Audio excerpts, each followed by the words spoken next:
আধুনিকতার ছোঁয়ায় হারিয়ে যেতে বসেছে পাবনার ঐতিহ্যবাহী মৃৎশিল্প। মাটি ও জ্বালানির দাম বৃদ্ধি ও মাটির তৈরি জিনিসপত্রের চাহিদা না থাকায় এ পেশায় জড়িতরা মানবেতর জীবনযাপন করছেন। তবে শিল্পটিকে টিকিয়ে রাখতে সহযোগিতার আশ্বাস দিয়েছেন পাবনা বিসিক। পাবনা থেকে আবুল কালাম আজাদের পাঠানো প্রতিবেদন জানাচ্ছেন সৈয়দা সামিয়া তামান্না।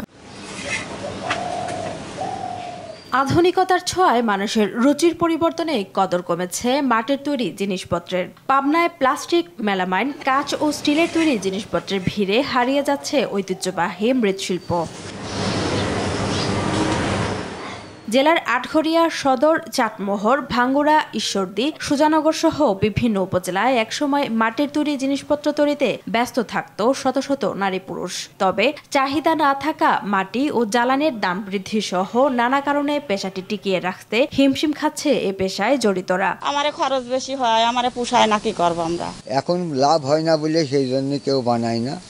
এখন আমরা দুই ঘর আছি, 1-8 বছর পরে আমরা বাদ দিয়ে দেবো। এখন সব প্লাস্টিক, সিলভার, স্টিল উঠিয়ে আমাদের ব্যবসা বন্ধ। আমরা এদের না খাই দিন যাচ্ছে। সরকার যদি আমাদের একটু সাহায্য করে তাহলে আমরা আবার এই কাজটা শুরু করব। অভাব অনটনের মধ্যে অনেকে বাপদাদার পেশাটি ধরে রাখলেও কেউ কেউ ঋণের বোঝা মাথায় নিয়ে ভিটে মাটি বিক্রি করে পরিবর্তন করেছে পেশা। টাকার স্বল্পতায়, জায়গার স্বল্পতায় এবং কাজের স্বল্পতায় কুমাররা অনেকেই কাজ বন্ধ দিয়েছে। এর উপরই নির্ভর। এর জন্য আমরা সরকারের কাছে বলবো, এটা একটা বাংলাদেশের ঐতিহ্য এবং তাদেরকে কর্মসংস্থানের ব্যবস্থাটা করে দেয়। এদিকে জেলায় শিল্পটিকে টিকিয়ে রাখতে প্রশিক্ষণ ও সরকারি সুযোগ সুবিধার আশ্বাস দিয়েছেন বাংলাদেশ ক্ষুদ্র ও কুটির শিল্প কর্পোরেশনের এই কর্মকর্তা। আমরা বিসিক জেলা কার্যালয় মৃৎশিল্পের সাথে সংশ্লিষ্ট পাবনা জেলায় যদি কেউ কোনো আর্থিক সহায়তা বা ঋণের জন্য আমাদের কাছে আসে, আমরা অবশ্যই তাদের সহায়তা করব।